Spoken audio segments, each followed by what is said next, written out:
it doesn't matter where you are or how you say it. If you're not actually getting out there, diving deep into the data and putting in the repetitions, I don't give a shit if you can do 100 burpees or up and downs or freaking pull-ups in full bunker gear and you're a 50-state smoke diver. You ain't shit if you don't put in the time and dive into the data. You're just a good athlete in bunker gear. Okay? You have to have a fine balance of both. That's all I'm saying. And I love all you guys to death. You're all my boys. But you have to have a balance of both. And social media does not make you a skilled freaking fireman. We can't replace years of crawling down smoky hallways by trendy freaking hashtag logos, social media pages, t-shirts, and challenge coins.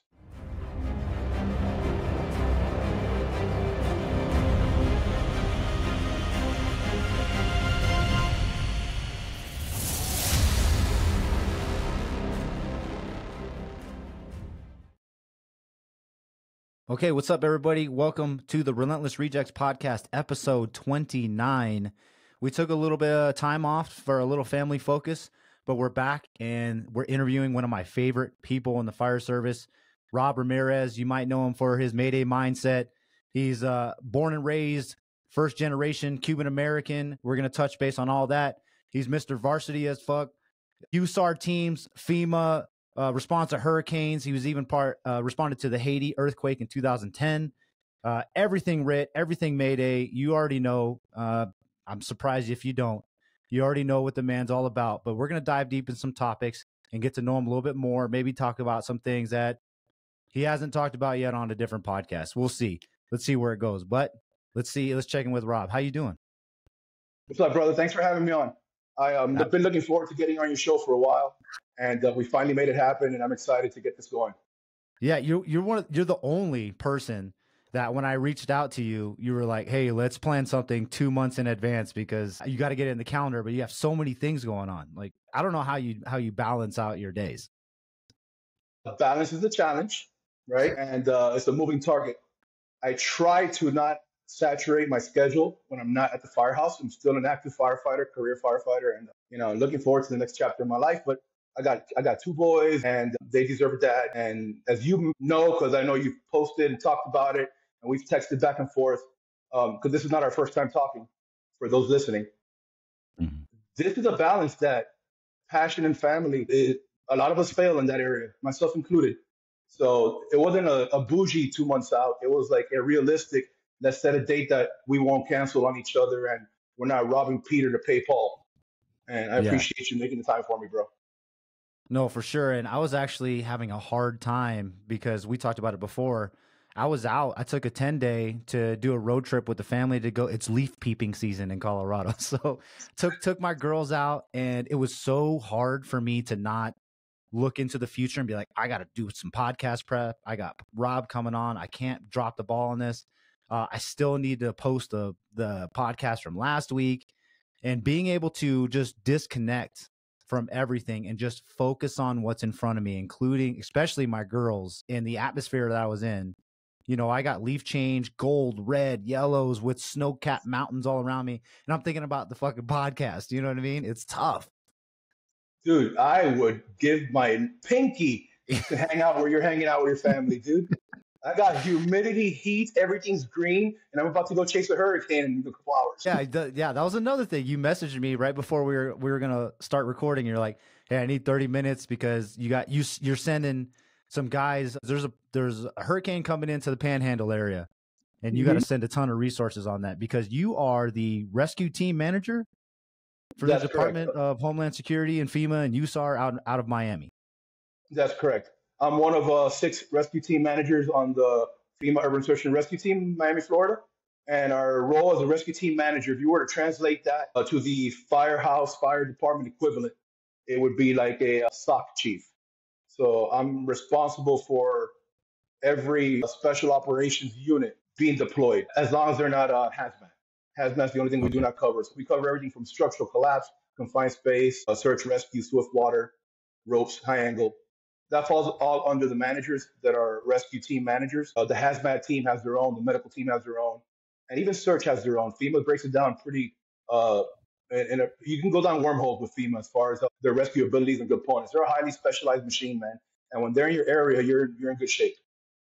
That's pretty cool. And you were also saying that because you're down in Miami, you're pretty much the bottommost part of Florida, and the hurricane is up pretty much lower Alabama, and you can't fly everything there. You have to drive it. And you said it was like a 9-hour drive.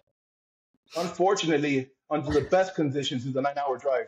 So everyone knows Chief Ike and CFR. What is it? Sorry, yeah, his company CFT.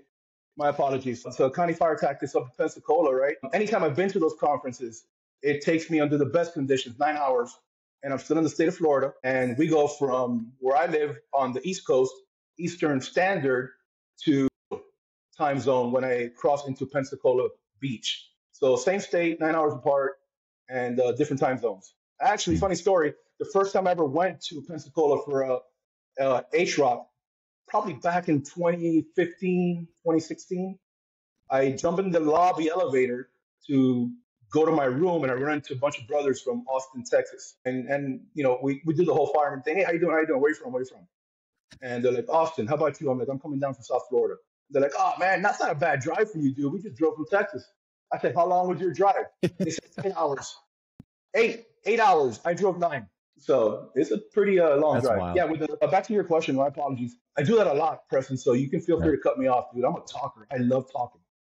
I'd rather you have to do all the talk. I'd rather you just run with it instead of me trying to just come up with questions to keep you going, because it takes a load off my back for sure. Dude, not that guest.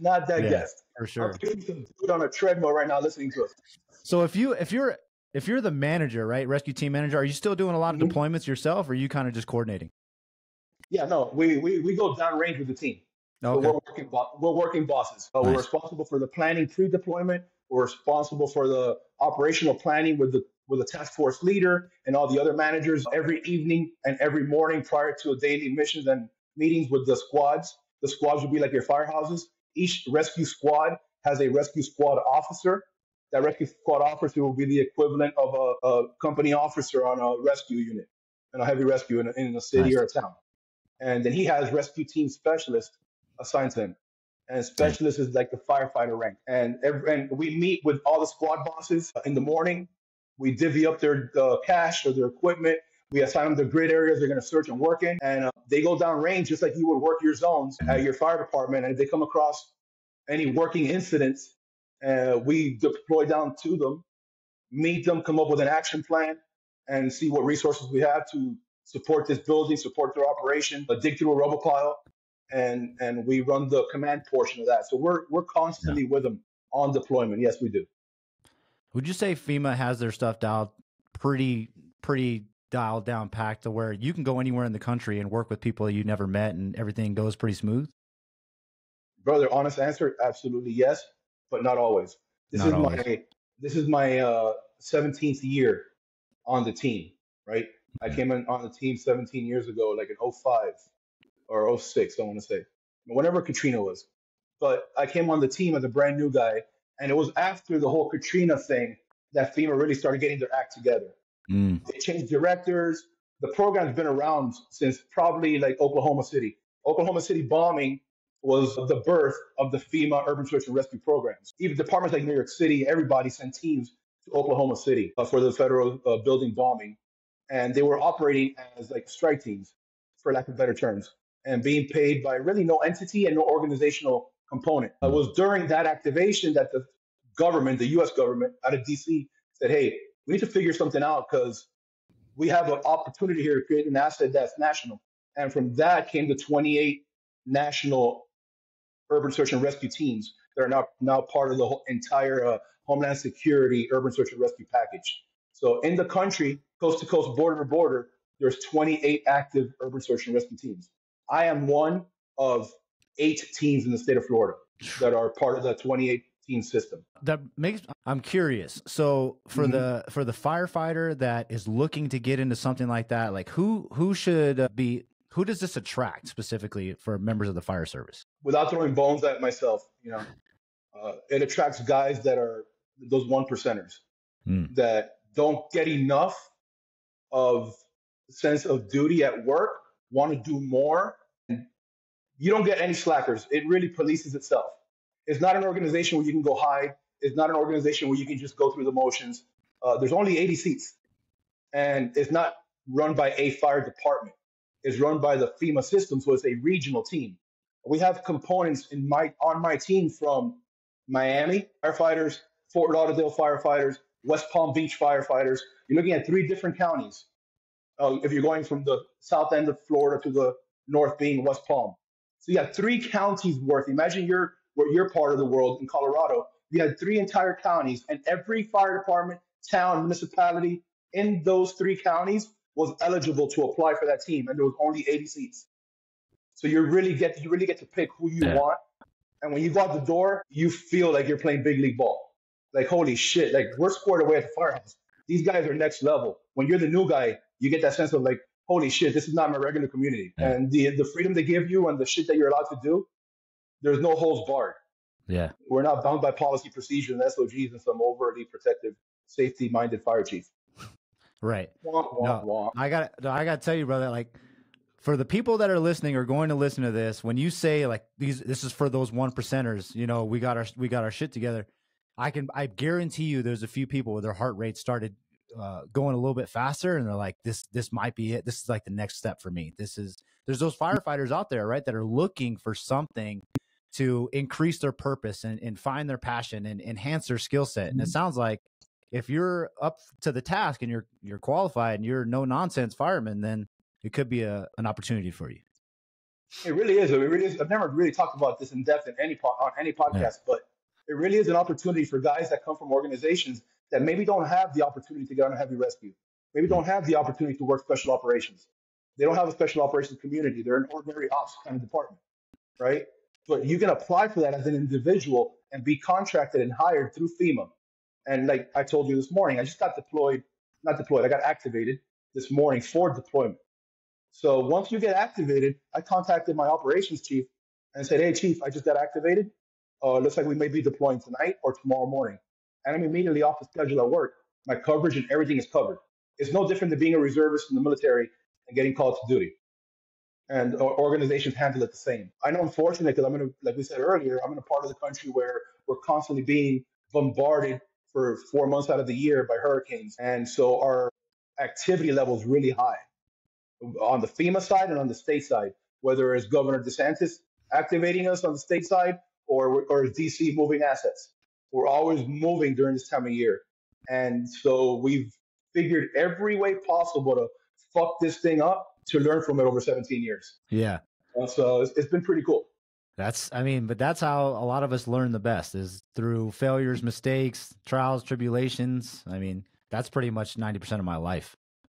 You said it so eloquently. I said, fuck this shit up. My guy. No, and I'm glad that you said that you haven't got in depth on this specific topic, because that's exactly what I was trying to get out of you, is something that we haven't necessarily. And I didn't even plan that. We just kind of went down the rabbit hole right out of the gate, you know. So I'm sure we're going to keep doing that.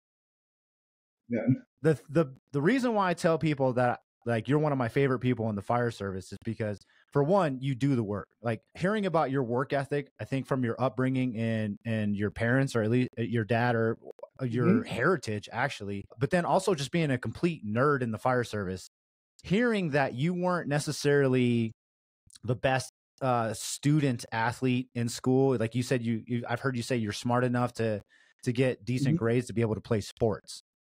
And the sports aspect is something that has really helped transition or get you into the fire service and focus on team mindset, mentality, things like that. So first off, how come you didn't continue to pursue your sports career? What did that look like? And then how'd you end up in the fire service? All right. So if you would have asked me in high school what you wanted to do for a living, I would have told you professional baseball player or lottery winner. I had no plan, bro. No plan, you know. I just knew that I had to go to high school because my family had not in this country. I knew that I needed to go to college at some level, you know, because my family had not in this country. I come, like you said, from a first generation, lower middle class family that didn't speak the language, and they came to this country in the 50s and 60s. My sons are second generation, basically. When I decided to become a fireman, it was only after I realized that I couldn't play baseball or football anymore. It was, you know, just life. That's not a realistic dream. I hate to say that because you scroll through Instagram, anything's possible. You just gotta want it and work for it hard enough. Everyone's Kobe, but true story, man. I'm a realist. Oh yeah. I busted my ass, bro. I busted my ass just like you have to play sports, to do whatever I was doing at the time. It kept me in school. I wasn't a good student. If you want to see a good student, my freaking little sister's 4 years younger than me. She's got her freaking doctorate in speech pathology. That's Dr. Leslie Fernandez. She's freaking out of control. And I'm so proud of her.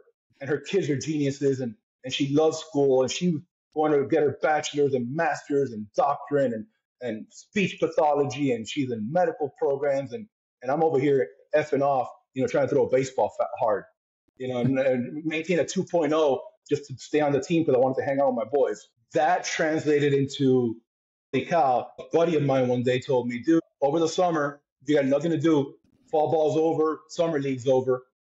When you're not messing around, come hang out with me at the firehouse. My dad's a fireman for one of the departments down here in Miami-Dade County. And Eddie's dad, so I said, sure, dude, I'll go. We didn't drive. I jumped in his dad's car one day, took us to the firehouse, had lunch, hung out, and immediately I had that football locker room, baseball dugout vibe where like ball breaking, busting chops, everybody's holding each other accountable. Everybody's trying to be a starter on that team. Everyone's working on their weaknesses. Everyone's strengths are being used to the best opportunity for success for the organization and the team. And as a young 18-year-old kid, not even, I'm sorry, I lied. As a young, however old you are in 10th grade, 16. Yeah. So as a 16-year-old kid, dude, I was like hook, line, and sinker. I'm like, if this baseball thing doesn't work out, I'm not going to tell my parents, but I'm not going to go to college. I'm going to go be a fireman. Because back then you didn't have to, right? Now down here we do. And that's what I did. Baseball kind of fell off the wayside middle of freshman year in college, and I turned my sights to firefighting. I graduated high school in June of 97, and that year, by December, January of the following year, I was already done with fire school. And the following year, I did EMT. The end of the following year, I finished my medic because I needed to do medic in order to get hired at that time. It was hard to get a job down here, and during the late 90s, early 2000s, it was like damn near impossible to get a job down here. So I went to paramedic school. I had no interest in it. Listen, I did not want to do it. I just did it because I had to. But I learned to learn during that process. I had never been a student at school. I was attending high school, a public high school. I was never a good student. I had no study habits. I didn't know how to read right. I didn't know how to take notes right. I didn't know how to educate myself. I didn't know how to memorize shit. I was just surviving, dude, surviving. It's not like I can go home and tell mom and dad, help me with my homework, because they weren't able to either. Because they were either working or didn't understand it. And it was just something that clicked, And every one of us finds that one thing that you can't explain. It's like falling in love with somebody. Why do you love them? I don't know. It just kind of fucking happened. That's my person. And I found my thing. And my thing became this. And I fell in love with studying, learning how to study for it, nerding out on it, going down wormholes. And then I found myself trying to get on that team. I'm using air quotes for the listeners. I'm trying to get on that team. And then after I got on the team, I thought to myself, how do I become a starter on this team? So my captain, AKA coach, can look down the bench and be like, hey, Rob, get in on the next play. Because you got an X, Y, or Z ability that my other players don't. And I maintained that mentality at some level throughout every opportunity until I got on the job, and then through probation as well. But that's how I got here, man. It wasn't because it wasn't a plan. It was just, it was God's plan. So do you look at the fire service as kind of like your arena for like a professional, a professional athlete? You're basically, the fire service is your arena to be the best, top, elite professional of your craft. And you were kind of doing that on day one? I didn't know I was doing it on day one. Honestly, I didn't know. I just knew that I needed to become a starter because everyone was better than me. Everywhere I looked, they were better than me, bro. At every level, they were better athletes. They were better in gear. They were calmer on calls. If we were on an EMS run, the worst EMS runs, they were just dialed. Everybody was dialed. And I knew that I wasn't. They looked like they were like freaking Mozart, and I was like playing some heavy metal rock shit, like trying to keep up with them, exhausted. And we get back to the firehouse and they talk to me about what they experienced, or I hear them talking to each other about what they experienced on the same call that I was on. And my experience inside my head was completely different, bro. Like, dude, I was in a panic. You were just chilling thinking about dinner that whole time? Like, that's crazy. That is pretty wild. That's pretty wild. That makes me think of something though. Like, I'm sure you've experienced it a lot. I feel like a lot of people in the teaching instructor arena have a sense of imposter syndrome. But how did you, especially early on in your years, how did you internalize that and turn that into a positive? Explain imposter syndrome to just make sure that I think of it as you do. So you were talking about guys that are better than you. They're more experienced. Mm-hmm. They're smoother. They're able to see the big picture on things, where you were kind of like that squirrel on energy drinks, just running around, kind of maybe had tunnel vision, one task here and there, and trying not to fuck shit up. Mm-hmm. You feel like sometimes, I mean, at least I do, that you're of the company you're with or the profession that you're in. Some people shell up with that, or they just retreat to the recliner. They hide during trainings or call out sick during trainings. But it sounds like you internalize that for a positive to make yourself worthy of the fire service. All right. So what works for me, and again, I hate to overuse the word organic or describe it as an organic process. I didn't know what was happening when it was happening. Honestly, like when I started teaching, if we're talking specifically about passing information from between my two ears to my mouth to somebody else's ears, I still feel that way. Let's be honest, right? I'm not going to sit here and fake it and be like, oh, dude, I'll stand in front of any audience and talk about anything with any group of instructors. Every time that I see a conference that I'm at and I see the lineup and my name is in the lineup, I always have that inner voice that says, what the fuck are you doing on that lineup? Like, why are you there?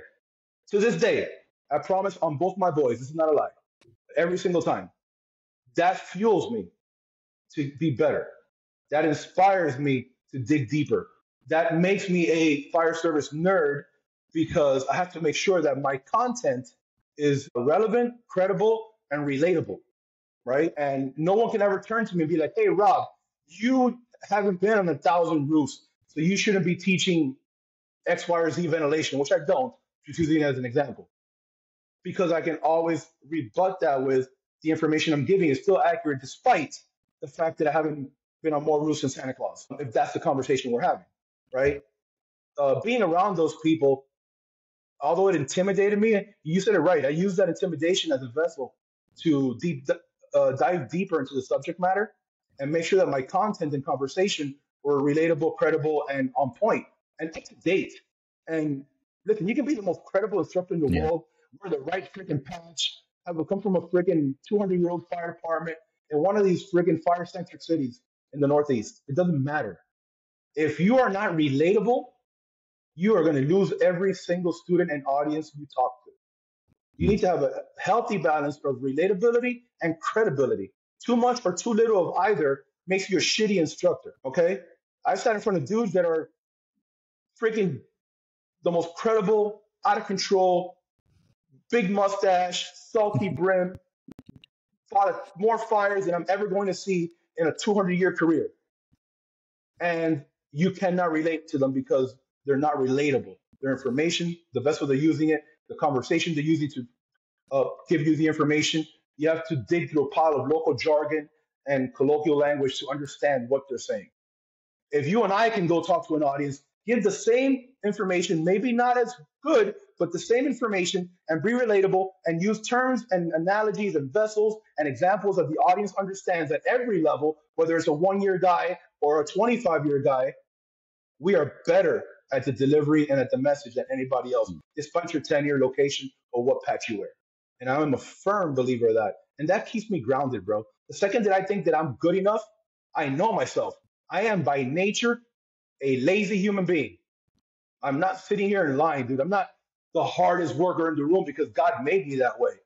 I'm the hardest worker in the room because I'm terrified of getting comfortable and resorting or defaulting back to laziness.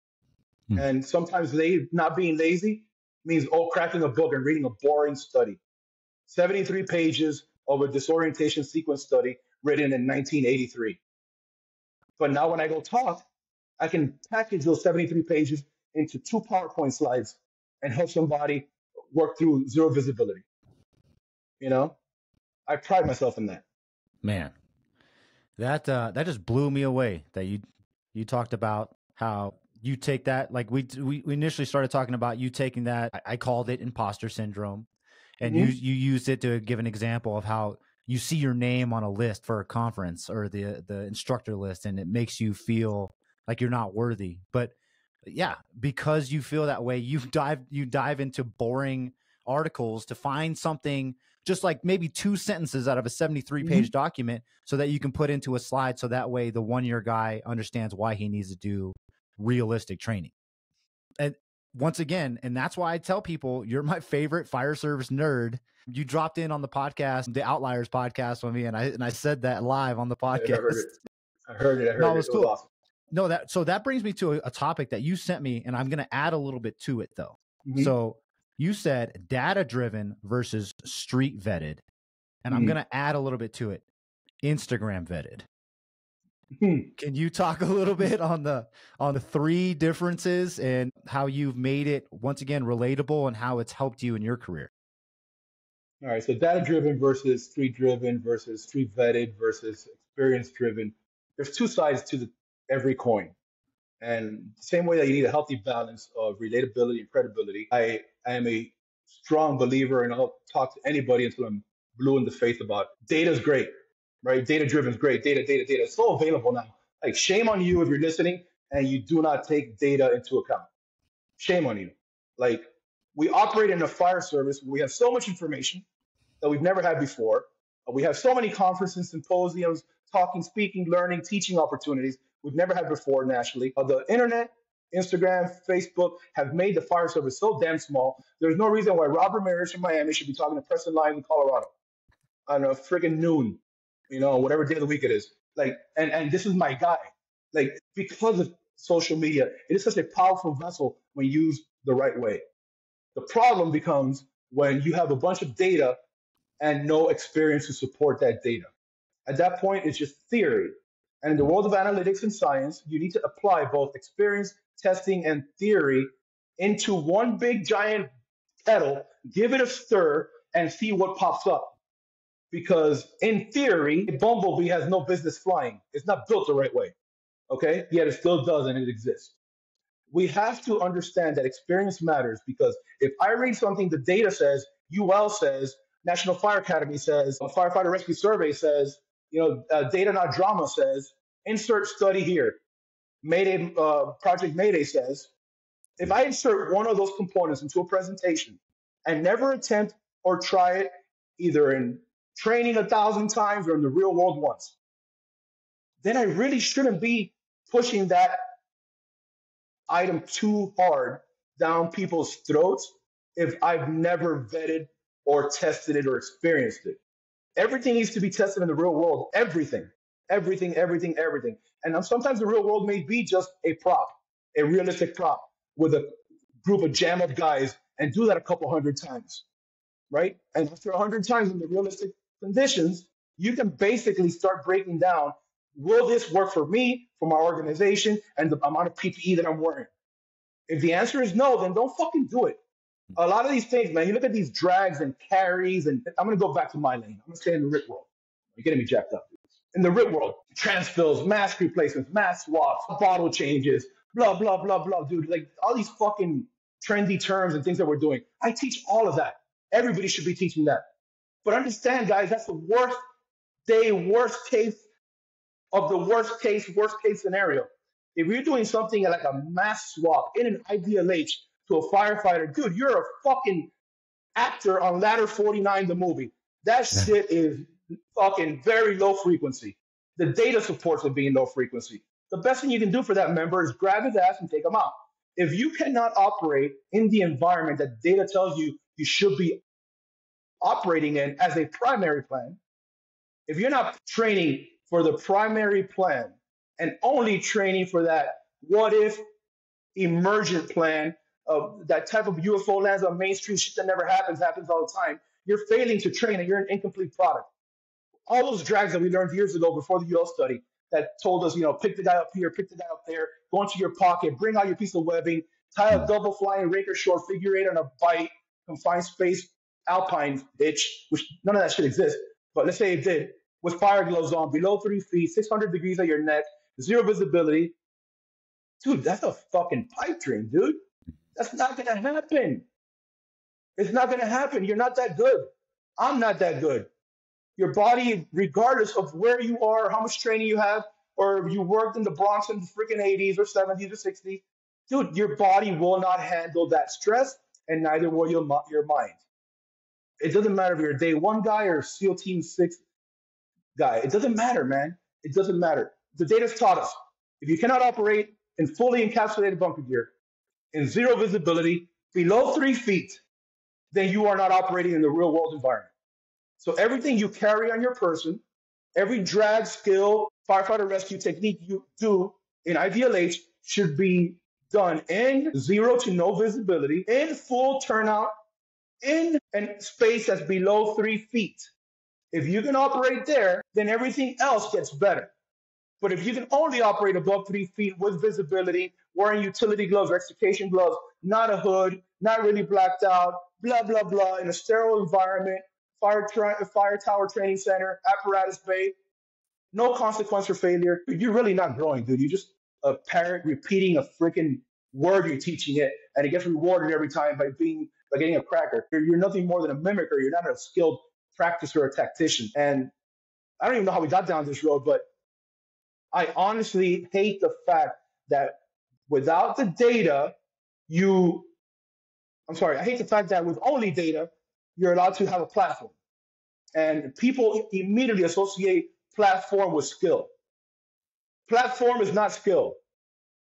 Rob Ramirez can never, ever, ever, ever, ever be on social media, and I'm still going to be who I am to the people I work with and are exposed to me. Because I'm on social media doesn't make me a better fireman, doesn't add skill or value to me in my organization or the people that I'm hired to protect in my community. Because Preston Lyons has a podcast, he's not a better fireman than you. He has to put in the work the second he gets off camera to earn the opportunity to be on camera. So you guys, it doesn't matter where you are or how you say it. If you're not actually getting out there, diving deep into the data and putting in the repetitions, I don't give a shit if you can do 100 burpees or up and downs or freaking pull-ups in full bunker gear and you're a 50-state smoke diver. You ain't shit if you don't put in the time and dive into the data. You're just a good athlete in bunker gear. Okay? You have to have a fine balance of both. That's all I'm saying. And I love all you guys to death. You're all my boys. But you have to have a balance of both. And social media does not make you a skilled freaking fireman. We can't replace years of crawling down smoky hallways by trendy freaking hashtag logos, social media pages, t-shirts, and challenge coins. That can never be allowed. The second we allow it to happen, our fire service is in trouble because people will default to instant gratification in 30-second Instagram videos. They're not going to dive deep into 73-page freaking papers to look for 2 sentences to put on a PowerPoint that makes sense to the audience. They're going to default to a 30-second video on Instagram because that's who we are and that's what we become as a society, and we cannot allow that. And I don't want to sound like an old guy telling you to get off my yard, but man, you got to put in the work. You got to put in the work. My man calling everybody out on the podcast, including me, man. I'm like over here taking notes. Okay, like, all right, I got to get in. I got to get into the books. And dude, I love you, and I hear the passion so much, and I know you mean it from the heart. You're not trying to expose people or say they're not worthy or they're pieces of shit. Never. But they need to be on the path, and that means they need to be ingesting data, gaining experience, and all that. And I'm going to follow that up with a story. And I think people have heard it before. I'm not sure if you've heard it, but I was that person that went to a fire conference and I don't have a truck culture in my department, right? We got one Quint.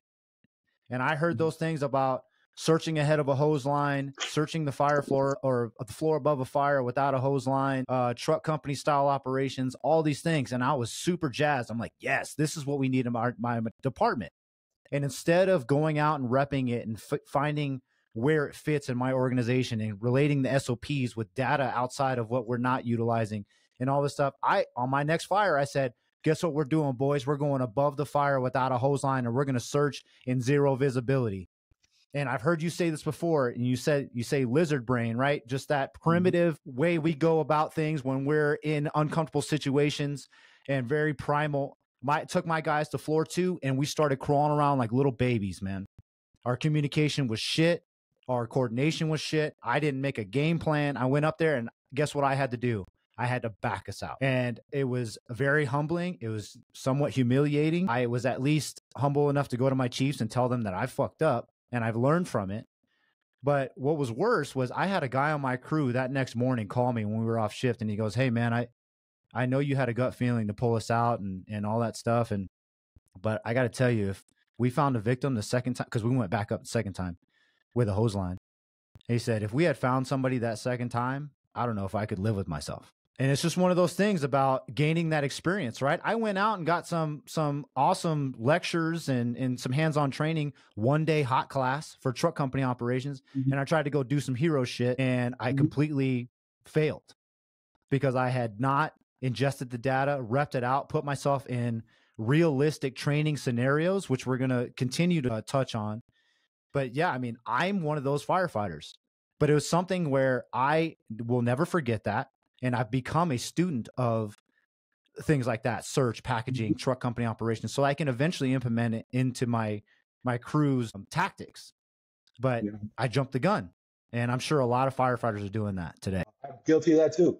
I'm guilty of that. A lot of times when you come from an organization or a space that you're not being fulfilled in, and you go to these fire conferences and you get that, shot of freaking brotherhood, like-mindedness, and new skill and abilities. And especially the first time you see it and you talk to these guys and you're like, man, you can do all that in a fire ground? Really? Nobody ever talks like that where I'm from. People don't talk that way where I'm from. And then you go back to where you're from and you try to deliver that message without having repped it out, done it, felt it, failed 100 times, and understand what winning and losing feels like during that process.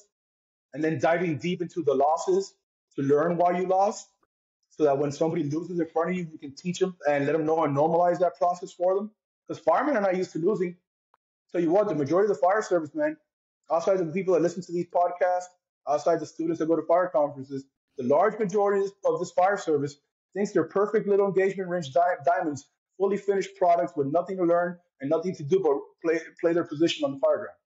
Every single one of them thinks that they're the best at their job, my firehouse included. I'm not throwing stones, man. I'm just being honest, and I'm fine with being honest. And if that upsets somebody, man, so be it. Hopefully you get better from this conversation. I try to get better from these conversations. You have to be really emotionally mature when you have these conversations and comfortable in your skin. A lot of us think that we're better than we are. And I don't know if it's because of the alpha environment. I don't know if it's because once you start getting some tenure under your belt as a senior fireman, or get a special operations assignment, or promote to company officer, or you're a senior man, you have to play a character without actually really studying the role of that character. And then you expect everyone to buy into your character. And it becomes like a survival thing, right? Where growth isn't cool anymore. I'm done growing, bro. I'm the senior man. I'm done growing. I'm the company officer. That's an ineffective formula for success. And it's a really ineffective formula for teaching, right? I come from the world of training and teaching. And for me to train and teach, I need to be in a growth mindset for myself the entire time, so that when a student disagrees or adds something to a conversation, I listen to it, I dissect it, and I take it home with me. And then I figure out if it works for me. I don't dismiss it unless it's fucking wild and somebody's gonna get hurt. I don't dismiss it, and I don't call bullshit on it. In fact, I start every presentation with, I encourage you in the classroom, if I say anything during this presentation at any time, to call bullshit on it. Raise your hand. Let me know why what I just said does not work for you or your organization, and we will have a conversation about it right here, right now. What I don't want you to ever do is think that you have to sit here and agree with everything I say, right? Because I understand the way firemen think. Firemen need to have something they can hold of value in information and experience from their career before they're ready to listen to something new that you're offering to them from your career.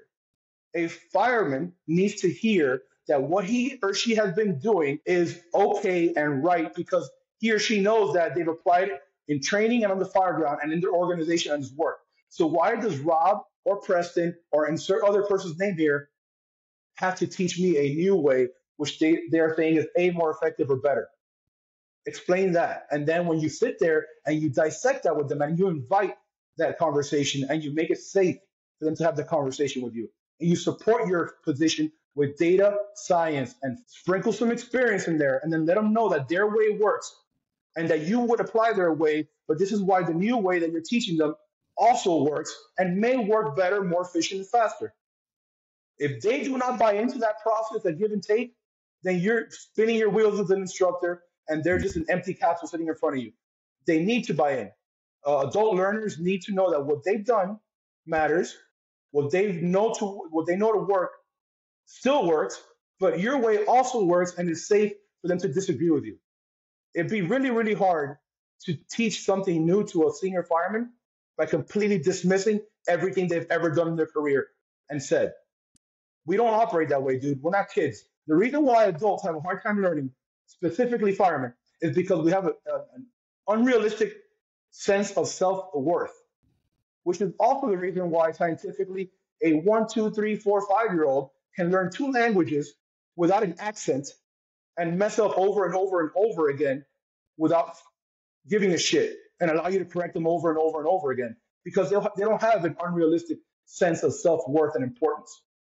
So they're in a permanent survival growth mindset. At somewhere along the line, we as adults and in the fire service lose that sense of growth mindset and get an unrealistic sense of who we are. And all of a sudden, in order for me to teach you something, I have to prove and disprove. First, I have to disprove that what you believe is the only way. Then I have to prove to you that I can teach you something new. And then I have to prove to you that the skill that I'm trying to teach you makes sense, is applicable in your organization under every condition, and is doable in the worst of environments. It's a lot of work, man. You can't just go up there and talk. That's a JV teaching, going up there and talk. You got to put in the work and understand your audience. It's easier to teach somebody if someone never saw a zebra in their life, the zebra. And I walk into a room with people that have never seen a zebra, have no concept of a zebra. I can show them a frog and tell them it's a zebra and they believe me. That's how little concept they have. And I go, guys, you got to picture this 4-legged animal, weighs about 2,000 pounds. Then you got to put white stripes on it and black stripes on it. And then it's got a bushy tail. Dude, you're going to have to put in some work to describe that to a room full of people that have never seen a zebra. But if I can talk to a room of people that know what a horse is and say, hey, guys, it's like a horse with white and black stripes. There you go. That's a zebra. One room is your adult learner who has experience. The other room is a bunch of people that have never had experience. And your approach has to be different for both. Man, that's pretty impressive that your focus is on being able to take information and make it relatable. And we keep bringing that topic up, but changing your delivery in ways people can actually receive it and understand it. That's a great way of putting it. And I don't want to gloss over the fact that you said what other people have done means something.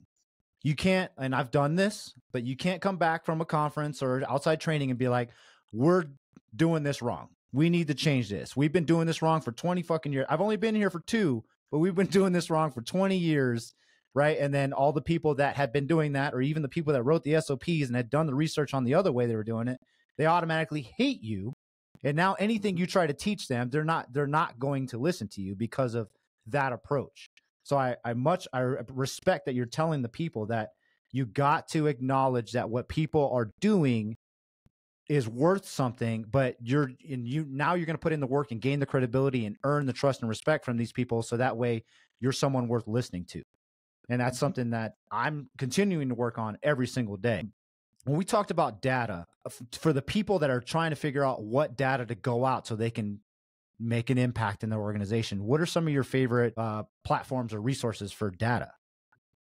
Right. So initially, when we first started this class, the class has never been the same class twice. And I say that, and the guys that have taken the class more than once, the guys that teach with me, they'll tell you the same thing. A lot of times they'll sit in the room because it's like a podcast. You never do the same podcast twice. It's impossible. It's an organic conversation with a different host and a different set of skills and a different set of experiences. They're from a different part of the world, and we're going to talk about what we talk about. Like today, we started talking about start shit. We have a hurricane coming, right? But as far as data goes, when we first started, it was your basic like a Project Mayday with Don Abbott, rest in peace, and all that stuff. Then that turned into like the UL studies. The UL studies turned into a firefighter rescue survey. Firefighter rescue survey turned into, I use a lot of information from the National Fire Academy. The National Fire Academy in Maryland has a library of archives. That archive library has information on almost anything you want to see. And a lot of the people that have put information into that archive, like Chief Brian Brush and those guys that put projects together, all that is archived in there. And if you go through their actual system, you can learn a lot from that. Bill Perry does a great job with data, not drama, or data, not drama. Tomato. There's a lot of resources out there, and I'm digging deep into the back of my mind right now because, unfortunately, I'm blessed now that I've been doing this thing for a while, and people over the years have just, volunteered to send me shit. So I have a lot of department studies that people send me from everywhere, from big organizations, small organizations, West Coast organizations, Canadian organizations, European organizations, all over Florida, where I'm from. And so I have all these in-house studies of firefighter rescue and firefighter removals and upstairs, downstairs, packaging, mask swaps, bottle fills, So I'm pulling from all types of different resources. And I stay on top of the trends and I stay on top of the information. There isn't a day that goes by, and unfortunately, even when I'm on vacation, where I don't find myself, whether it's, in the bathroom or the toilet or on the couch, looking up some new information on the subject matter, because that's my jam. It's not a job, it's a hobby, it's a passion. Some people like fishing. I like looking up information about what I'm teaching to make sure I'm still dialed in and my message is relative and credible. As far as teaching goes, especially hands-on type stuff, we're, say, smaller departments, rural departments, suburban departments that don't get a ton of fire. So that way, when you say things like experience, they're only going to get a limited amount of experience. But then you're also talking about trainings that have to be realistic to where you're blacked out under 3 feet, things like that, with structure gloves on, not utility gloves. But you can't just throw people in that right out of the gate, right? Do you believe in the crawl, walk, run type teaching? Yeah, I do. The new program I'm running, starting this year, at the end of the year, is Training Code. It's called the Training Code. And Chief Moore Corley from the Scrap, he's putting together a book, right? The book should be out before Christmas. The Book of Search. Yeah. And the chapter that I wrote in that book is exactly about the question you just asked me, right? It talks about the training process of onboarding based on experience level and how to get the most effective form of artificial stress injected into training so that the student walks away with a skill that they can build on. Otherwise, what happens to the human brain is that it just goes into not a learning mode, but into a survival mode, meaning, I'm glad that fucking drill is over. That sucked, right? When you do a really shitty gear workout and at the end of it, you have a sense of accomplishment, but you never want to fucking do that again. I'm just glad I survived that workout. It sucked. I should have been done in 20 minutes, but I got done in 45 minutes and it sucked. That's what happens to the human brain when you are in a overly difficult or advanced skill. Now, the word difficult and advanced is subject to the end user. What you find difficult, I may not. What I find easy, you may find hard. What you find extremely easy, I may find is undoable.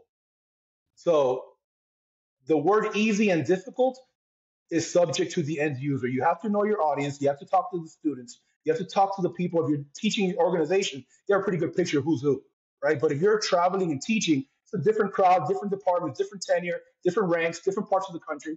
And I try to get a vibe from everybody. And we always understand the objective first. What is our objective? So when the students walk in the door, it is go time, dude. We are Disney cast characters, meaning every single person in my cadre at that moment works for Disney World. And the freaking student is the customer. And we treat them like they're in the happiest place on earth. And everything is scripted and every conversation is going to be had and every question is going to be answered. And we're going to be there till freaking 10 p.m. if they want to. Because this is their time, their money. So that is rule number one. It is not the class's job or the student's job to bring energy to the room or to the fire ground. It is the instructor's job to bring the energy to the room and the fire ground. It is not the class's job to prove to you that they can do a skill. It is our job to prove to them that they can do a skill. It is our job to disprove to them that they cannot do the skill. But everything comes back to me and the cadre. So when I have guys teaching with me, they understand this and they're very seasoned, skilled instructors. There's no like, I don't have bakers, bro. We don't have bakers on my cadre where they put an ounce of vanilla, 2 ounces, 2 teaspoons of chocolate, and 4 cups of baking soda. We don't measure shit. It's like grilling steaks. Medium rare. Give it a touch and go. We're in the business of grilling steaks, not baking cakes. So when we're in there, our difficulty is based on the students. We do not push students through a prop. We do not push students to an agenda. I have a 2-day syllabus for an 8-hour class. And if we get through 4 skills that day, that's where the class ends. But they learn all 4 skills. If I get to the 2 days worth, that's where the class was, that's where the class ends. But there is no sense of failure in my end or in the students. That's why we don't give out syllabuses with rotation schedules or any of that. I just got back from Arkansas. We were just in Little Rock, Arkansas. We had the class for 1 day, 10 hours. We built a schedule with 4 skill stations in the morning, 4 skill stations after lunch, 8 to noon, noon to 4, noon to 5. We only got through 5 skill stations. The class didn't know that. They were exhausted, beat, and repped out. Only me and the guys knew that. And during lunch, we had the instructor meeting at lunch, and we talked, and where are we with the stations? How fast are we moving? How fast are we moving? How the students doing? X, Y, and Z. And we understood we were going to finish our 8 skill stations, so we were going to sell out to making sure that we delivered everything perfectly, supported it with data, and every student at every skill level passed it. So if it's a new guy, he's passing it bunker gear only. The next guy, if he's a little bit better, bunker gear in a bottle. The next guy can be on air. The most skilled guy is getting friggin', he's on air and blacked out.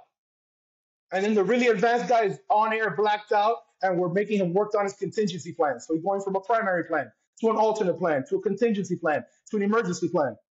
And we're teaching them 4 different skills for every 1 skill station, by the way. Every time we do a skill, we teach them the skill 4 different ways. And the way that we prioritize priority 1, 2, 3, or 4 of the 4 ways we're teaching that one skill is based on data. The data shows that you will be most successful if we try this first. So let's max out on that. No different than me walking into the casino tomorrow, walking up to 4 slot machines, and one slot machine says it's hitting 70% of the time. The one next to it says 40. The one next to it says 10. And the last one says 5. I only have $1 fucking to my name. Why am I going to invest that $1 into the 4%, 10%? No, I'm going right to the 70% odds winning. Training should be no different. If I teach you how to force a door, inward swinging door, there is a better way to do it. 100%, where you're most likely to be successful. Not 100%. I didn't say always or never. I said most likely to succeed under the worst conditions, which we know to be real based on the information we have available. At that point, we go ahead and make that priority 1. We max out and sell out to that. Once everybody knows what that feels like and what everybody knows what it looks like, and we correct it and they do it again and again and again, now we capture that progress and we move to the alternate skill of forcing an inward swinging door, where the chances for success are a little less than the primary plan. And we do that. And when they max out on that, we work our way down the line. And we do that, bro, for every single skill, because the goal is to inject it where it's an effective injection of difficulty and stress, not just to fucking throw the student off. If you're listening, you're going to invite me to your conference, please do not use this during our first phone call. Dude, I got this one building where I can play rock music and put lasers and lights, and I can burn fucking everything. I can throw tires, this, that, couches. I can throw condoms in there. Like, don't be that guy. Don't be that guy. I don't care to do that. My goal is not to go to your organization and freaking cause PTSD, all right, or create a training scar. That's not my goal, man. If I'm going to go to your organization, it's going to be to create a skill that your people can build on, that your attendees can build on when they walk out the door, regardless of their experience level. I'm not going to go there to rattle them or dazzle them or baffle them with fucking auditory pollution and psychogenic freaking sounds and burn everything you have in your facility just to fire for effect. And all of a sudden, I walk out of there and the student has learned absolutely nothing except that they got smoked. I just flew over there to put them through a horrible day that they survived. And if that's their goal, dude, listen, if you want to be that guy or girl, I'm sorry, go ahead. No, I was going to say, and there's some instructors that are proud of that. There's some instructors, that's their goal, is to create this fear of failure and watch people, oh, no one makes it through my course, because they make it that ridiculous. They've watched so many Buds videos. They stay off the Discovery Channel, off YouTube, bro. You're not that guy. You're not that guy. Listen, if that's what your goal is, then fuck, be good at it. Torment everybody, right? That's your shit. That's your jam, dude. Go be really, really good at fucking people up. But that's not my goal. My goal is to build a skill that, God forbid, specifically in my lane, in the firefighter rescue and self-rescue world, that they have to apply to pull brother firemen out or themselves, and they can actually use it under the worst conditions. It is not to beat them up. It is not to put them through a workout. It is not to get them to burn a bunch of freaking brain cells and glucose before they get in there. But Rob, shouldn't you get their heart rate up and then put them in there? The answer is yes. Okay, the answer is yes. And even then, before we do that, we build them to that level where I know where I fully trust that getting them there to get their heart rate jacked and get them to work out of them, and then putting them through the actual skill station is not going to create a survival pathway. It's going to create a I learned something pathway, and now I can start building on that synapse that I just created. I do not believe in doing that for no reason at all, because nothing supports me doing that for no reason at all. It's not my goal, bro. My goal is to be an effective professional fire service instructor. And if I cannot do that, then I am not going to waste your time or mine. Furthermore, since we're talking about getting them all jacked up and into a scenario, you don't got to do all that. You just got to get them to mouth breathe. The second they start mouth breathing, put them on air and put them in the prop. They've exceeded their personal biological capacity to continue normal biological response. The second that you work them out to where they take one mouth breath, put them in the prop. They don't need to be out there freaking vomiting with a heart rate of 180, hitting a tire 2,000 times, and then putting them in the building. The second that you get them to mouth breathe, you own them, and you own their brain. All right? Because we're not designed to do that. We're not. Okay? You've exceeded your biological capacity. And that's the goal. That's simply the goal. Nothing we do, guys, listen, nothing we do for firefighter rescue or self-rescue can be replicated in training. Nothing.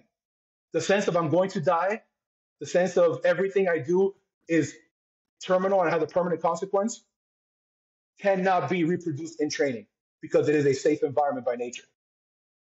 You can throw 1,000 ladders in training. When you throw a ladder at the fire ground, it's the same ladder throw. A little more exciting because you're going to go get Mrs. Smith, right? Should be exciting, like roller coaster metallic exciting.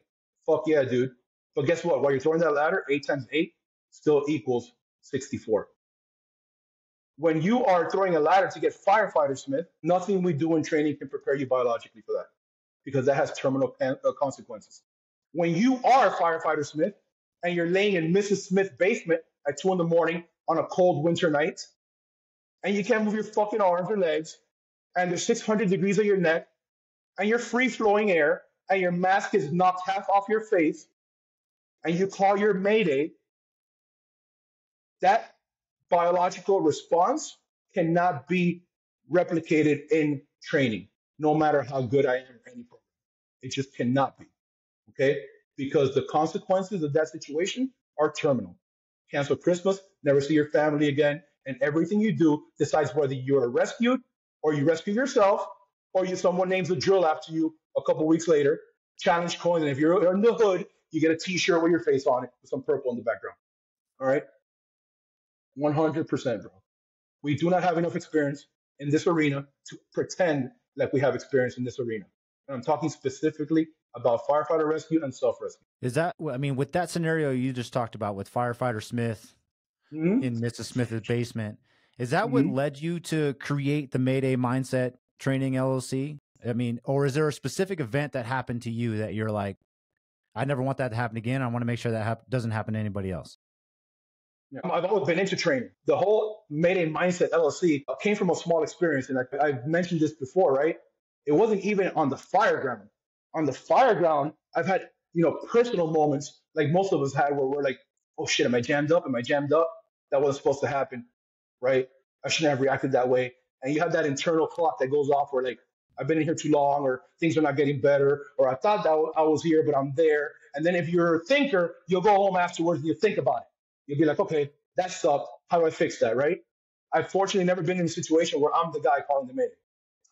I've been on a Mayday, right, where I'm responding to the Mayday, but I've never been the Mayday guy. Now, in Haiti, in 2010, during a FEMA deployment, I got caught inside a building during an aftershock. I'm a Florida guy.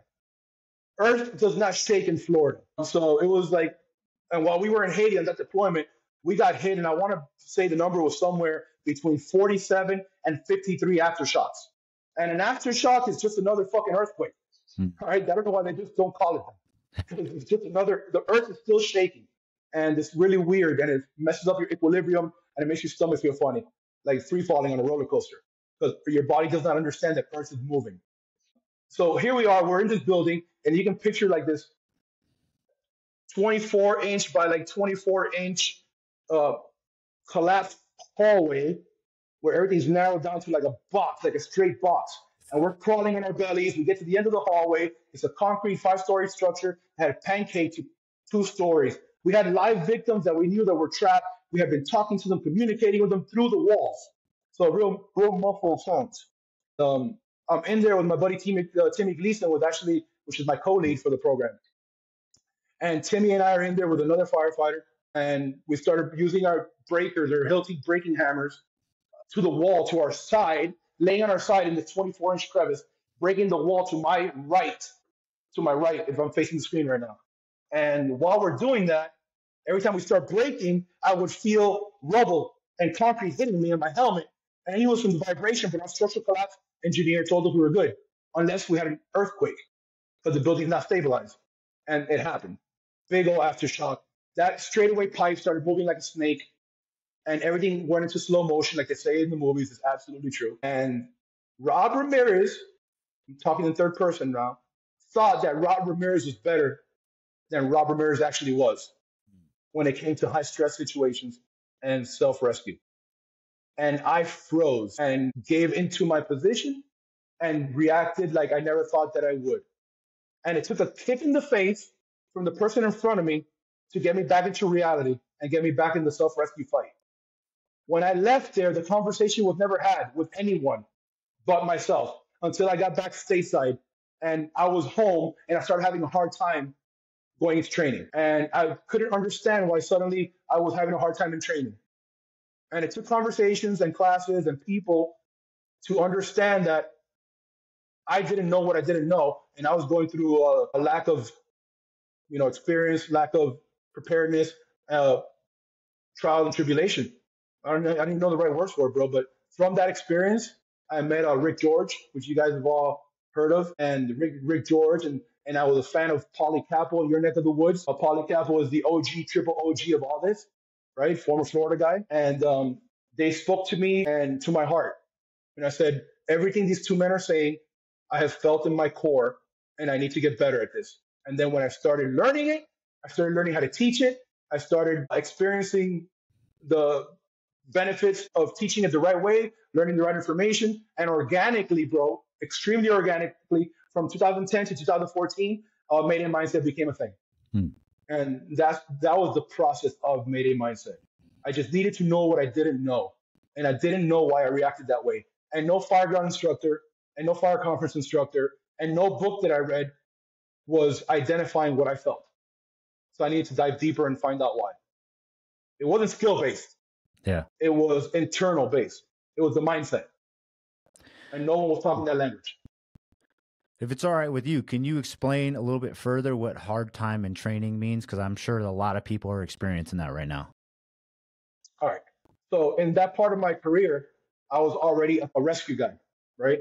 Because I was already on deployment as a rescue specialist, which I said in the beginning is like, you're the rescue firefighter, right? So I was already in technical rescue. I was very comfortable in that arena. I used to also teach. But during that time as well, I used to do contract work for the Army and the Marines, the CBRF unit, the Chemical Biological Incident Response Force for the Marine Corps. They have a technical rescue team, so does the Army.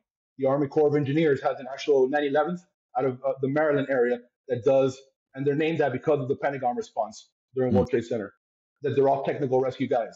So I was contracted by both of them to teach technical rescue to these units.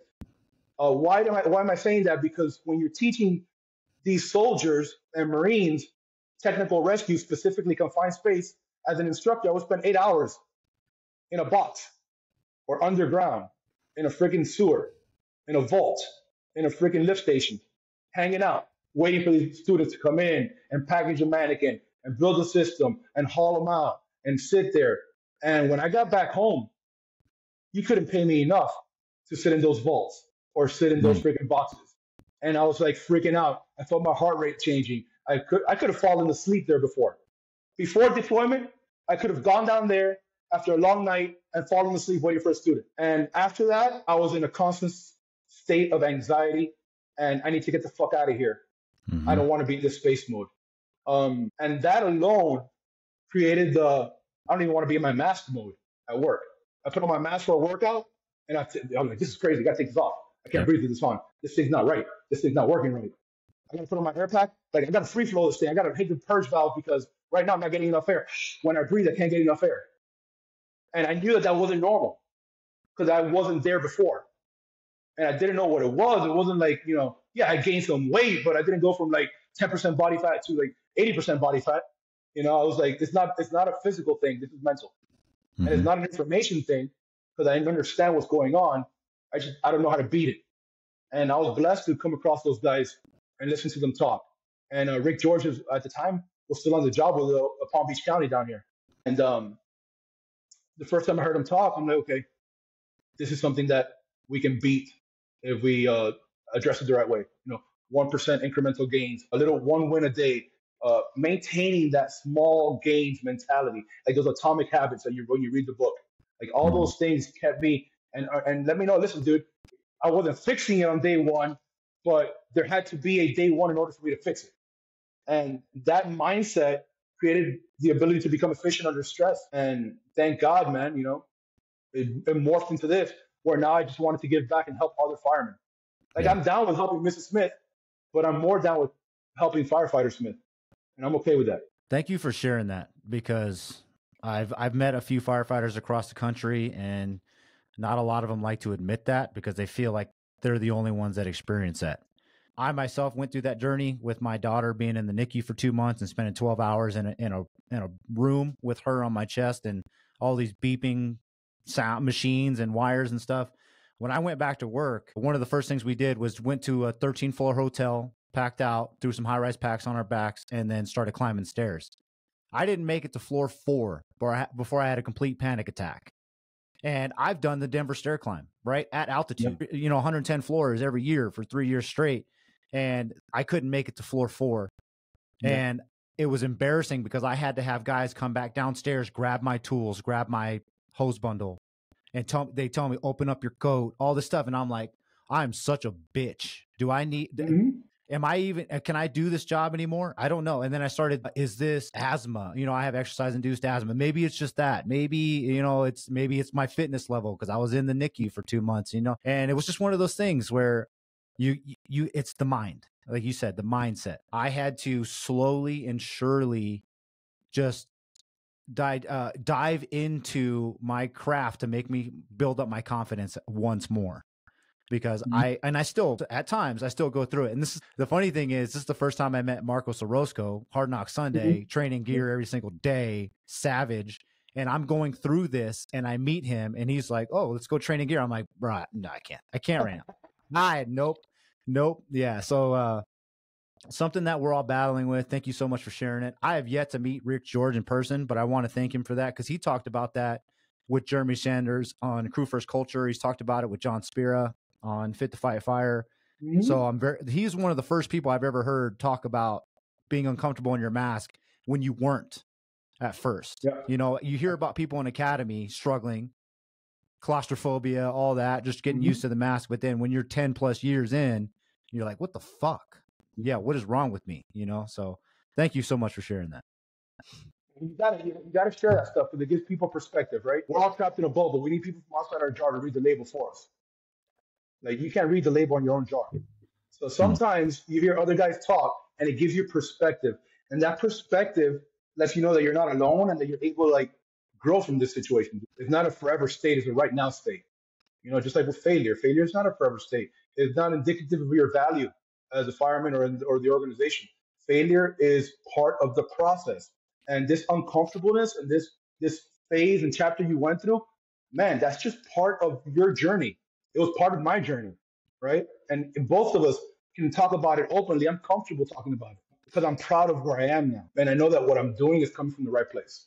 I'm doing this from my heart. Like I want everybody to avoid this and understand that it's not fucking abnormal. And I don't give a shit how badass you think you are or how physically capable you are or how good you are at exercising in bunker gear. Like it doesn't matter, dude. This will happen to anyone because there's nothing like a life or death situation, whether it's yours or your child's. Mm-hmm. That changes a man. That changes you 100%. Yeah. And I would say another thing that's helped me, and I'm not sure if you have the same thing, I'm sure you do, but I went out and found a tribe of like-minded individuals, people that I can be vulnerable with. Because like you said before, we're all macho, we're all type A people. There's nothing wrong with us. We're the people that help other people. We don't have problems. We're perfect. You know, we're, like you said, we're better than we think we are. But, you know, you've heard them, the iPhone boys, the vigilantes, you know, those are my dudes. They said hi, by the way. They're the best. Yeah, man. I mean, for anybody that's listening and you're going through some shit mentally, you have to deal with stuff on your own, but being able to lean on others is what's going to help for sure. It's funny you say that, dude. Those guys are awesome. And sometimes your tribe is not where you work. Sometimes there's the 3 Ps, right? The 3 Ps to effective change are people, places, and perspectives. And people is tribe. Places can be where you are in the world or organization or down to your firehouse. And then once you change those 2, it's going to change perspective. So wherever you are right now, those 3 Ps are gold, man. People, places, and perspective. In order to change where you are right now, you have to change them all. We're just not strong enough to stay in the same place around the same people. And it's a lonely journey, man. It really is. It's a lonely, difficult, unnecessary journey to put yourself through that torture if you're trying to create effective change or growth, whether it's in a skill on the fire ground or a skill at your house where you live with your family. You have to change people, places, and perspective. I honestly believe that. Yeah, I know me specifically when I started this journey of, you know, I first had the Fit Fire Fortitude page and then I rebranded to the Relentless Rejects because I felt that my story wasn't enough. You know, other people's like yourself telling their story and their why and stuff like that was much more impactful for the fire service. I found that road isn't filled with friends and allies. You know, it was tough. I went to my battalion chief one time and I'm like, what the fuck is everyone's problem? Why do I have people in my organization attacking me because I'm posting firefighter stuff? Right. Like for some reason you're going to encounter that.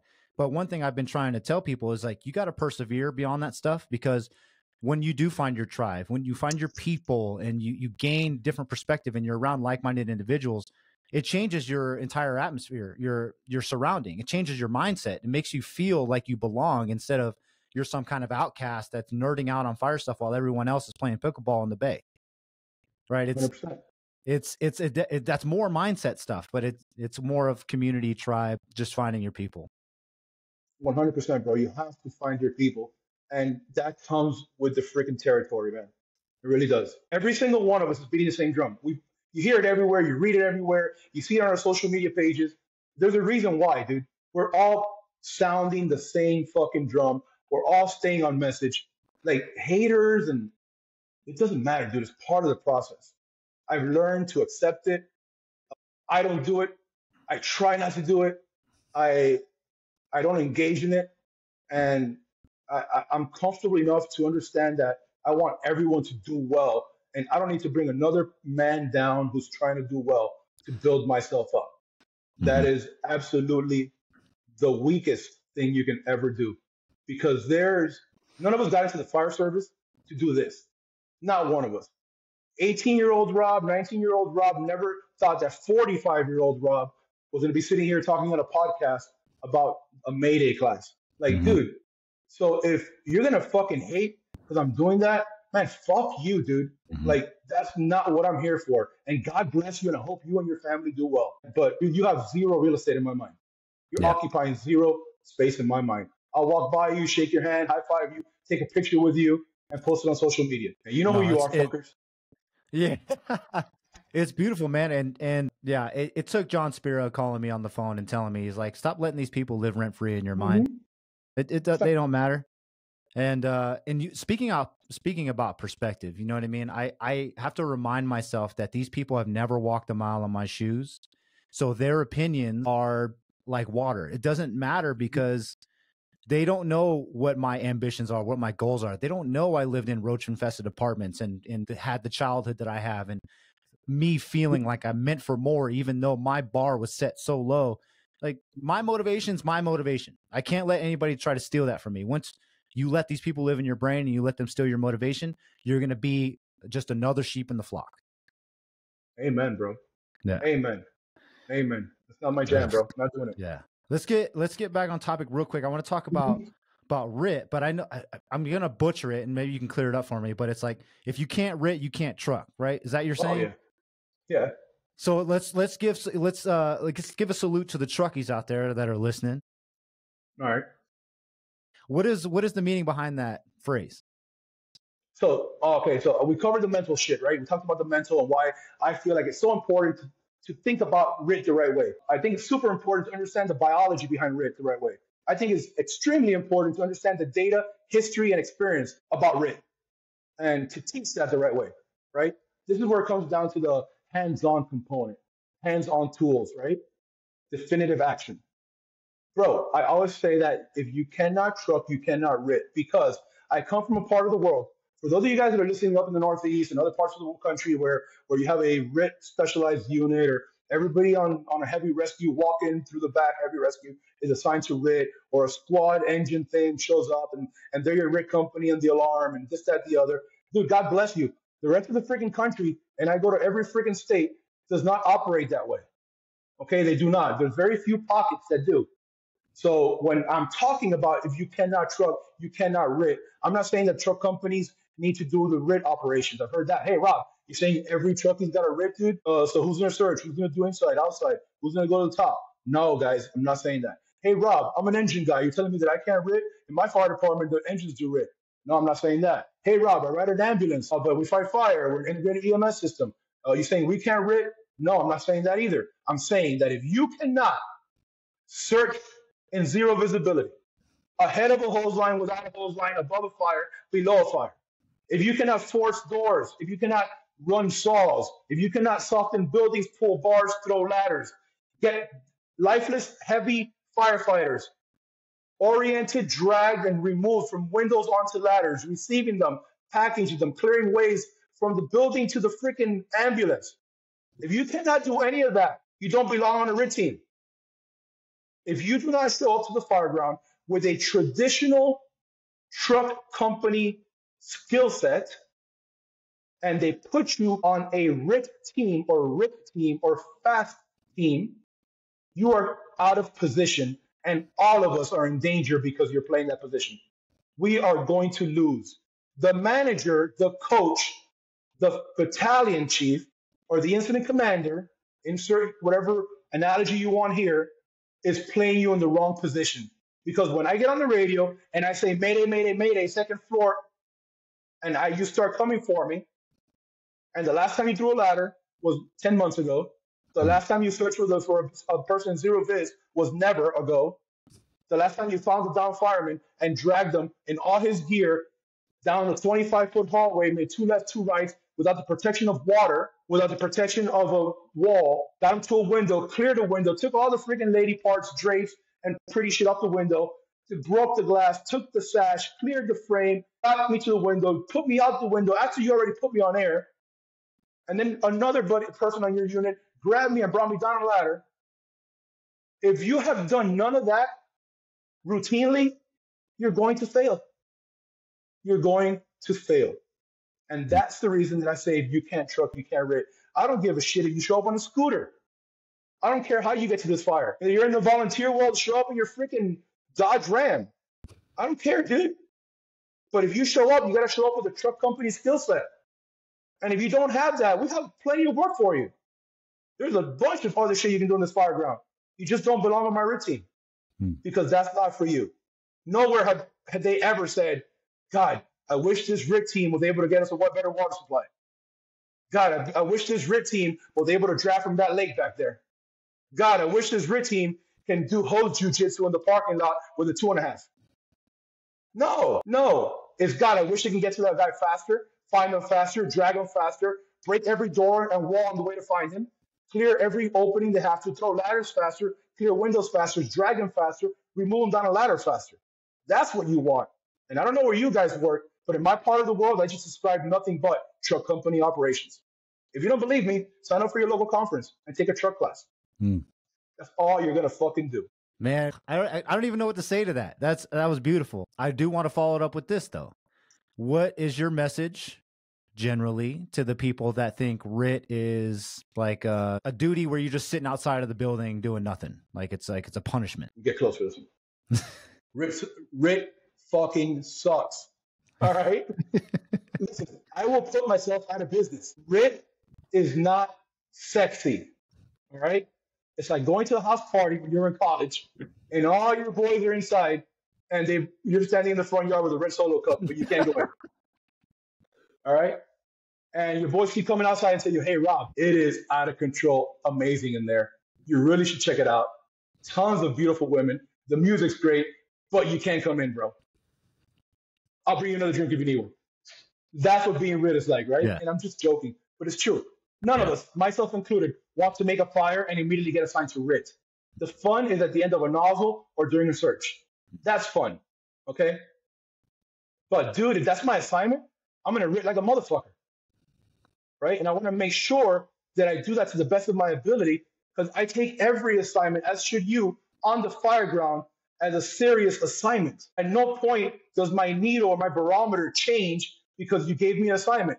If you assign me to RIT, we're doing our 360. We're going to find the best geographical position on the fire ground to position ourselves so that we can be in the most immediate path to where our members are incurring the most amount of risk based on where they're operating and what they're doing in the fire. We're going to soften the building. We're going to remove bars. We're going to remove windows. We're going to pop doors. We're going to see we're going to monitor transmissions. We're going to bring the right tools for the right type of building construction. We're going to perform continuous assessments of the structure. Are we winning this fight? Are we losing this fight? We are going to be prepared. All the bells and whistles on our air packs are going to be off. We're going to be fully on, and we're going to be fully geared out. We're going to turn our RIT packs on. We're going to let it rotate through a cycle. We're going to make sure our thermal imaging cameras are on and ready to go, not booting up. We're going to be set up so that if and when they strike a mayday, we don't treat it as a possibility. It is a probability. And we're going to maintain that mindset until we get reassigned or the fire's out. Because it matters, dude. We are the 911 for the 911. And I don't understand how no one thinks that's important and or cool. I heard a guy say it a long time. The reason that a guy joined the rescue company in New York City many, many years ago is because he was told during his training academy that the rescue firemen rescued firemen at fires. And he thought, man, I got to be one of those guys. And that stuck with me, right? Even though I'm not a rescue fireman. But the fact that I get assigned RIT, we are going to RIT like we're there to rescue firemen. And I understand, dude, I'm a realist. I'm not going to sit in a freaking glass house and throw stones at you. I want to fight fire too. I want to be inside too, right? But if I'm outside, you're good. I promise you, you're good. Yeah, I think that's the important part is what you just finished up with, is that if I'm inside and I fall through the floor and I'm in the basement and I call it Mayday and I hear your voice come over that radio, I'm like, whew, thank you. Someone's actually taking this seriously for my safety and for my life. I mean, obviously there's no guarantees on the fire ground, but we've all maybe met those crews where when they get assigned something, you're like, oh shit, they're going to fuck this up. Or, you know, they're not prepared for this. Yeah. You know what I mean? Like, we don't need to name anybody, but we can think of those crews, those individuals. But that's the thing is, like, if Rob Ramirez and his crews out there in the front yard with their Solo cups, you know, I know that they're ready to rock. You know what I mean? Yeah. I love that mindset. and I love that you're preaching it. It's something that even my department, like I said, one truck, one quint, no truck culture, even engine guys that are assigned, we're blue card. So we have the on deck, front yard, bring your RIT pack and stand there. But to take it seriously, take it next level, do varsity as fuck shit. Like you're that guy. When Mayday does get called out and I'm tagged in, I'm getting called out to do the next play. Hopefully I can ease the minds. Yeah. So much. I'm sorry. There's so much to it, right? You're setting the table. You can't just show up and eat.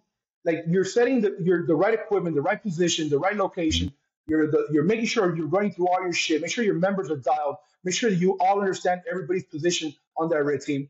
Then you make sure that you're setting the table, meaning what needs to be done for the building to be safer, to get immediate access. So that's the softening component. And that requires saw work, forcible entry work, window removals, ladder throws. Yes, you can throw fucking ladders even though you're assigned to RIT. I understand. Oh, well, Rob, we only have X amount of time. And what if when you walk over to the engine or the quint in your case, we're grabbing a ladder and a Mayday strikes? Then we just go. Then you stop that and you go. Unless your freaking truck's parked 3 football fields away, then that doesn't make sense. But if the truck is 50 feet away from you in the front yard, go grab the freaking ladder and throw it to the window. Hey, Preston, do me a favor. Alpha Bravo corner or 2-3 side, go ahead and put a 14 foot to that window there. On the Charlie side in the back, Mike, you go ahead and grab that and put that ladder there. Perfect. We've ran through all our shit, 2 ladders on 2 sides. Hey, check that Charlie side door for me. It's locked, Tab. What do you want? Let's go ahead and pop that. Don't leave it open. Pop it. Pops it, takes a look inside, shuts it, comes back to me. Back door's open, Rob. Perfect. We got 2 ladders, back door's open. What you see when you look in there? Well, from what I can see under the smoke, they came in the building, they made a right, and they went up the stairs. I can see the hose line. How far are the stairs from the back door, bro? The stairs are about 10 feet into the left. Got it. All right, guys, listen up. We got 2 ladders, all right, up on the building. We have the back doors that you forced open. All our gear's ready to go. We're not sitting by the command post. We're in the actual Charlie Delta corner of the building, waiting for that Mayday to get struck. If and when it happens, you're grabbing this, you're grabbing that. We're going in that door. We're going 10 feet and making a left and going up the stairs. That conversation needs to be had. Now everybody got better. Nothing happened. The fire went out. We all went home, but we all got better. It was a meaningful rep. It was a perfect dress rehearsal. I get on the air. RIT to command, or whatever jargon you guys use. RIT to command. Command, go ahead.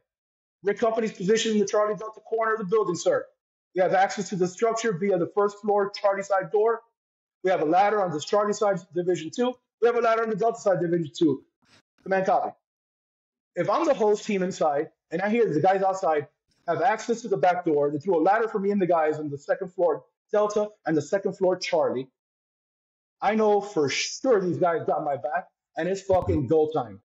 We're going to do some cowboy shit to put this fire out. Yeah. Because I know that the way that I came in is a way out, and I know in front of me I have 2 different ways out with windows and ladders. People are being taken care of. The fire ground becomes more effective, and I'll use the safer word for all you safety Nazis out there. I don't even know you can say Nazi in a podcast. I'm sorry. We're good. No, but that takes the monkey off the back of the cruise inside, right? You know what I mean? Like, let's reference the guy in the front yard with the solo cup again. You're like, hey, while I'm standing out here in the front yard and you guys are having a good time, I'll keep an eye out for cops and I'll position the vehicle to get us the fuck out here in a fast and efficient manner. And you're like, cool, bro. We're going to continue to party. Bro, we've been to the same party, bro. Oh, I love it, man. One thing I want to hype up, because I've heard you say it before, but I used the hashtag earlier posting about the podcast. I did hashtag Varsity AF. Where did that come from? From baseball. So I sucked my sophomore to junior year in high school. That's how long we've been using this shit. What I mean by I suck, I had all the skill in the world to play on the varsity team, but I was emotionally immature and distracted by high school shit. And I hated discipline. And my varsity baseball coach, I was supposed to be playing varsity that year, put me in the JV team over the summer of 10th to 11th grade. And he told me that the reason I wasn't on the team was because my behavior was JV. I needed people that acted varsity as fuck to be on the varsity team. It has nothing to do with your skill, Ramirez. You can start on my team tomorrow, but you're not ready to be on that team. You have no discipline. You're irresponsible. You show up late. You don't take practice serious. Yeah. And I had to kick ass that summer to get on the varsity team junior year. And then people were like, "Oh, Rob, you're varsity as fuck, bro. Oh, you're varsity, Rob. Oh, varsity." And then I associated that with doing the same thing. To get on the fire ground, you gotta act right, train right.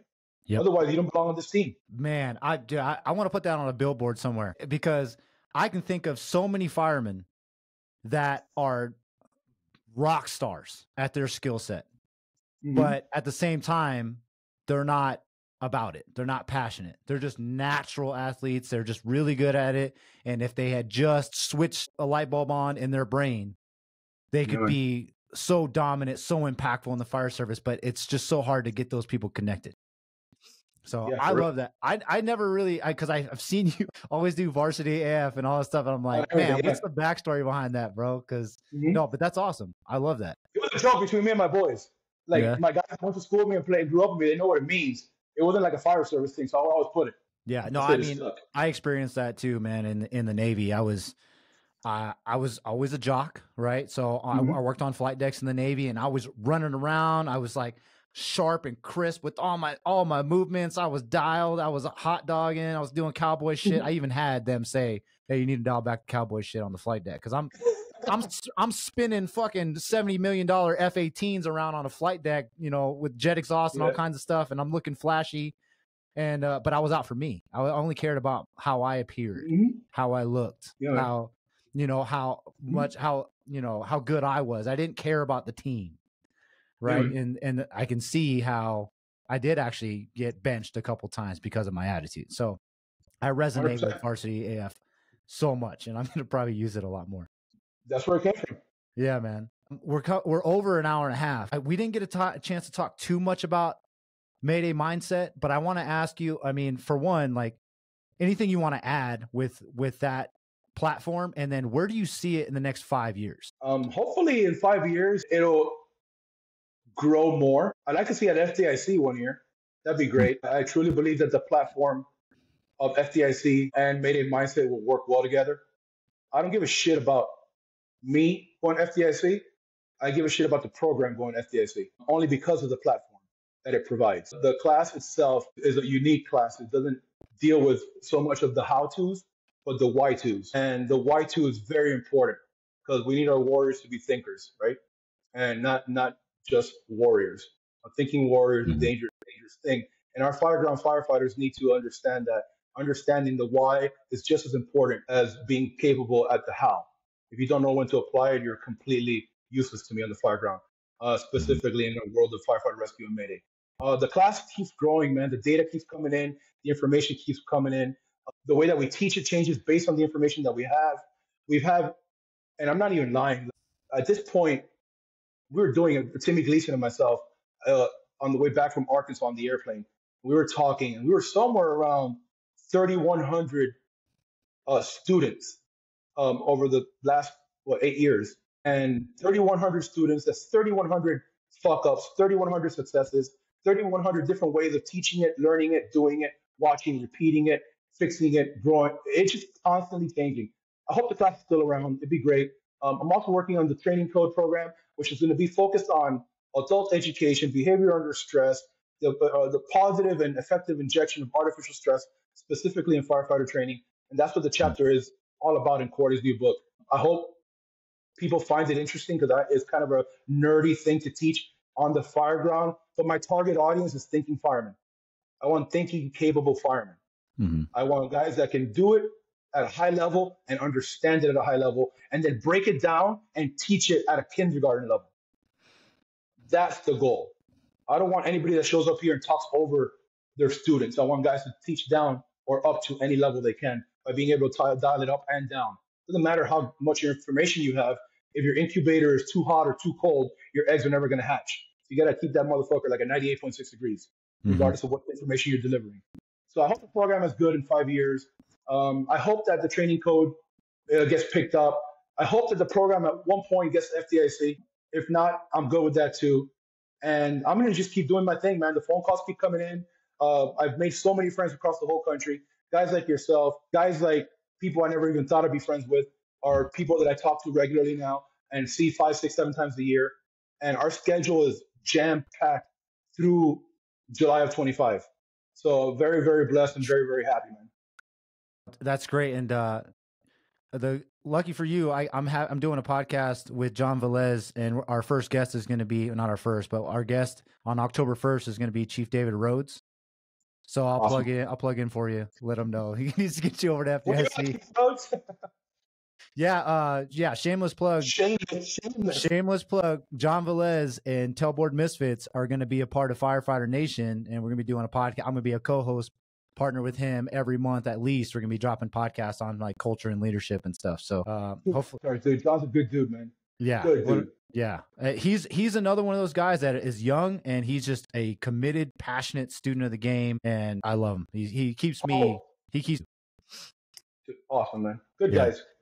Good guys. All right, brother. Any final thoughts? Last message to the audience. Final thoughts are not really, man. These guys, if you're out there listening, hope you enjoyed the podcast. These podcasts go by real quick. If you're working out to it, I hope it was something that got you through your workout. Just two dudes talking shop. These guys are doing a great job. Support your local podcast. Support everybody that's doing this. It's not easy to put yourself out there, man. If somebody's doing this around and you're a senior guy, support them. If it's a younger guy and you're a senior man and they're doing something like a podcast, social media, anything, writing for a magazine, don't beat these young men down. These guys are the future of our organizations. And if you would have had these opportunities and these platforms and these outlets when you were coming up, you would have taken full advantage of them. And if you didn't, man, it's okay. Just ignore it. But support these guys, support your local fire conferences, support the small ones, get out there, keep learning, keep taking care of each other. We get one ticket to punch on this fire service ride. Get the most you can out of this ride because it goes by real fast, man.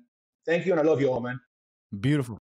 Yeah, beautifully said. The only thing I'm going to add to that is please like, subscribe, and share the episode. That's the best way it's going to reach firefighters that haven't found the podcast yet. Absolutely support Rob, his cadre, Mayday Mindset. The passion was overflowing in this episode, so I know you found some value in it. And that's going to be a wrap for episode 29 of the Relentless Rejects podcast. Next guest will be retired Chief Rob Fisher, so cannot wait for that. He's a mastermind. He's like Yoda to me, so can't wait. And after that, just to hype everybody up, Chief Corley Moore is coming on mid-October. So with the Rob Ramirez, Rob Fisher, Corley Moore, it's going to be an exciting time. Imposter syndrome. Absolutely, brother. All right. All right. That's a wrap. We'll see you next week.